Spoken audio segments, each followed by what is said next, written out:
All right.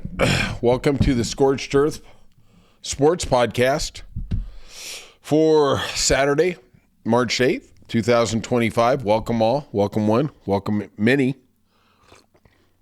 If you could, though, first and foremost, I'm JT. I'm your host today for our Friday sports recap. And if you could, hit the like and subscribe button. We're actually going to go to a new YouTube website. We're going to give you the link probably Monday or Tuesday. And we're off and running. All right, let's get into what's happened in the world of sports on Friday. I'm a Boston Bruins fan, so it's not actually a good day, but we'll get to that shortly. The Seattle Seahawks traded Geno Smith to the Raiders for a third-round pick. He's reunited with his old coach, Pete Carroll. To me, it seems pretty evident that they think they have the inside track for Sam Darnold. This has been a tough week for Seattle. It's really tough, kind of like it is for Boston, in that you lost Tyler Lockett, cut him. DK Metcalf wants to leave, and you trade your quarterback.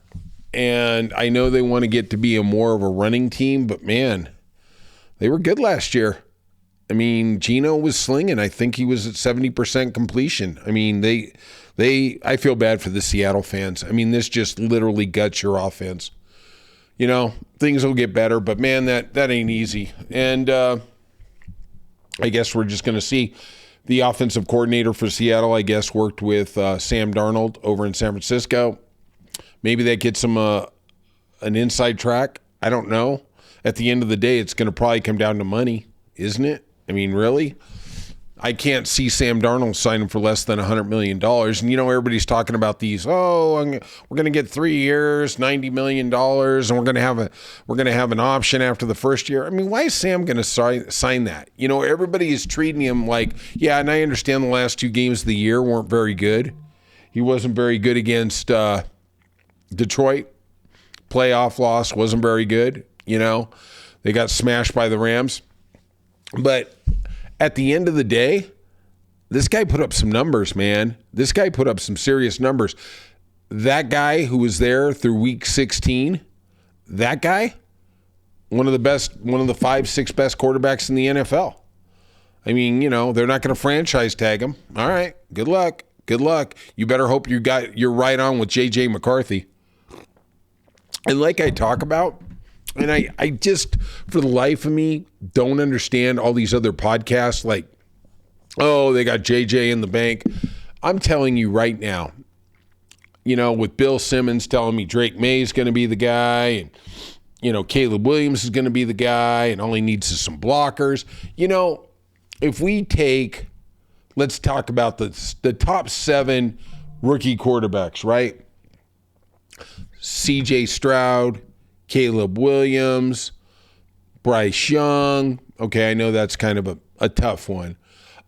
We got Drake May. We got Jaden Daniels. We got J.J. McCarthy. We got Michael Penix, whatever that is, 8, 9 people.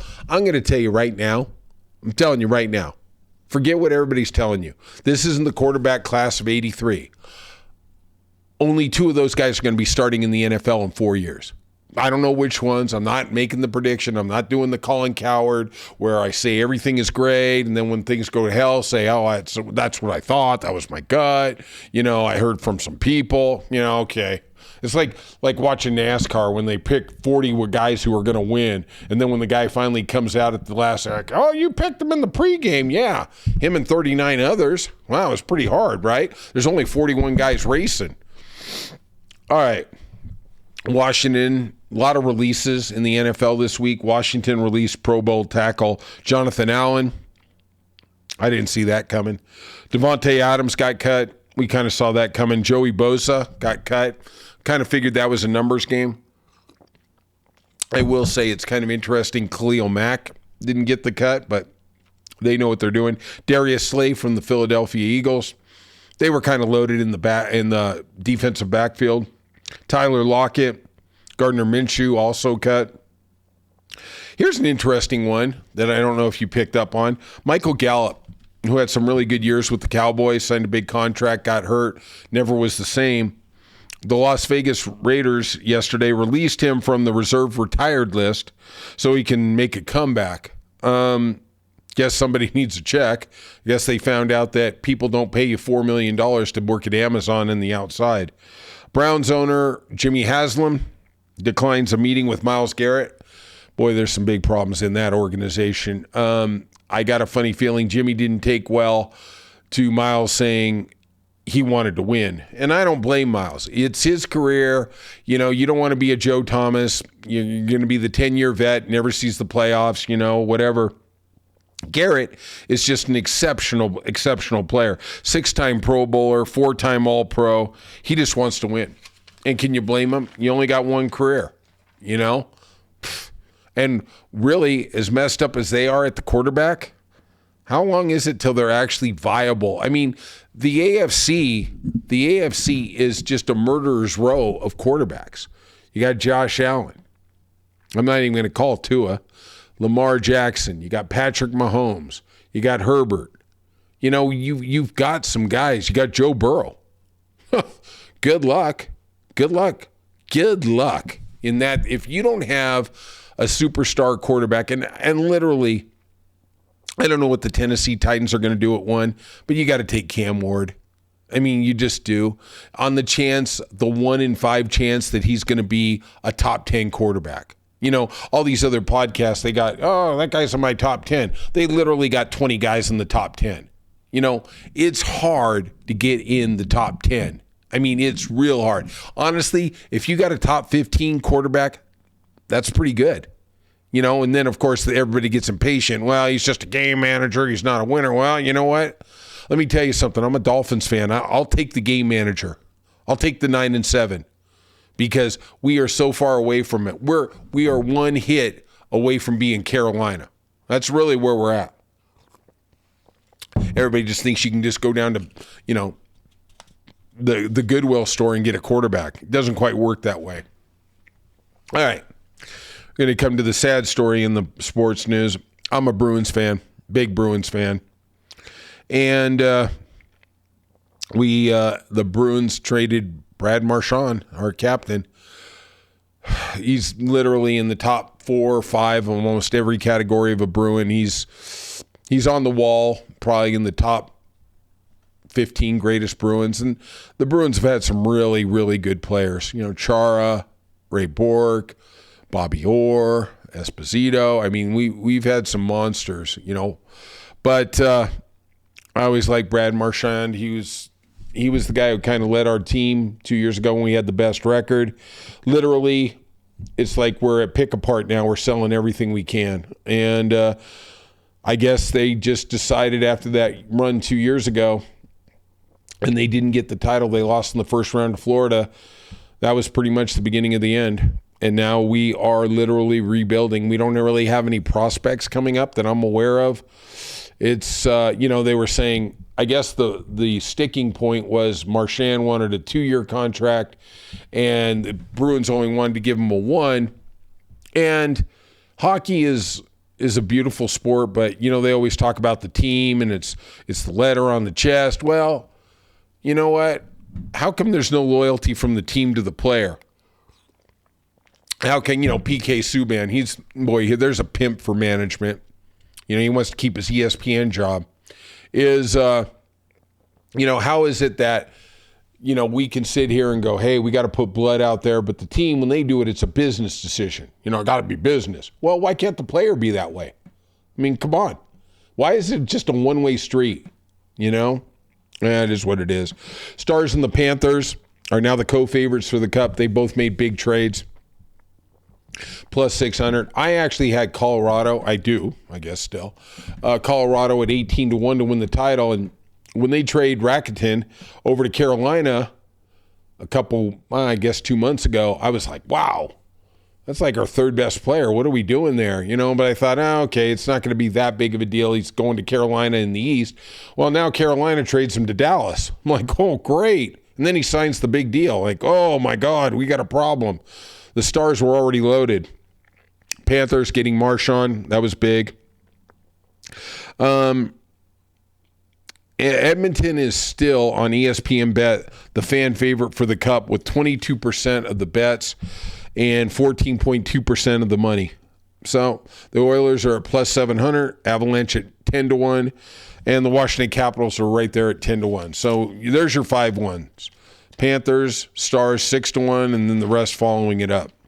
All right, let's look at the PGA Tour. It's one of my favorite betting events. Shane Lowry down there at Bay Hill had a great round, 5 under. I love Shane Lowry. Like I told you, if you can get a future, take him for the British Open. He's going to win another British Open. I'm telling you, I got him at 50-1 in January. I'm telling you, that guy is dynamite. He is truly one of the short game wizards, and man, at the British Open, that really pays dividends. Wyndham Clark, 6 under. He was 1 under today. Colin Morikawa made a move, 4 under for the day. He's at 5. Russell Henley, one of my picks, -4. He was 4 under. Jason Day, phenomenal round. I've always been a big Jason Day fan.